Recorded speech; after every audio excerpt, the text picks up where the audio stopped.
at the Andhra Pradesh Christian Leaders Forum. He's the state chairman of that. My dear brother Oliver Rai is here in our midst. I'd like to invite you, brother. Please come. The podium is yours. Please share your words of encouragement with us today. Thank you so much. I bring greetings from the Christian fraternity of Andhra Pradesh.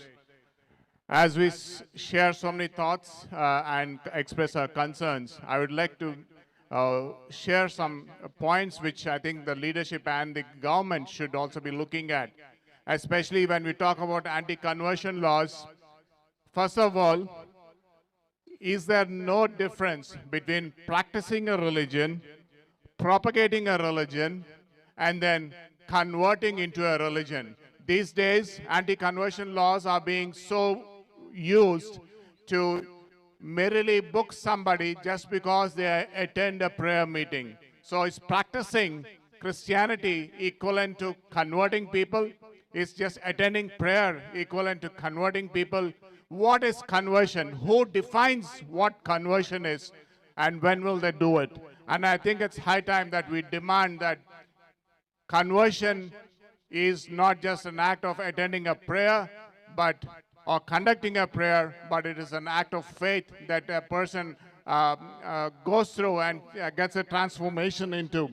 At this time, I would also like to remind the government that India is a signatory to the International Covenant of Civil and Political Rights, which was established in 1976, and in 1979, India is a signatory to this act by the United Nations. And as per this act, and as being a signatory to this act, India is bound to ensure religious freedom. I want to ask the so-called leaders, are you in that treaty? Are you still part of the treaty? Are you part of the United Nations in letter and spirit according to what India has signed in those years?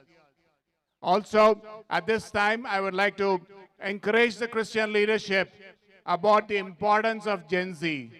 When we look around, we see, stalwarts of Christian leadership, but where is the Gen Z engagement happening? What next? Who is going to take this forward? Who is going to stand those long hours and fight? And also, the government needs to be aware, the leaders need to be aware that history is a bitter reminder for all the oppressive leaders. No matter how many years of rule that they have been in, Gen Z has played a major role. And you cannot suppress and oppress and do whatever you like, because ultimately the citizens of the country will win. India will win. Long live India. Long live Christianity. And we are proud to be Christians, and proud to be Indians, and blessed to be Christians. Thank you so much for this opportunity. God bless. Thank you, my brother. You spoke so well, and above all, you kept to the time. Absolutely, what a fantastic statement. Yes, we are proud to be Indians, and we are blessed to be Christians. That is our blessing.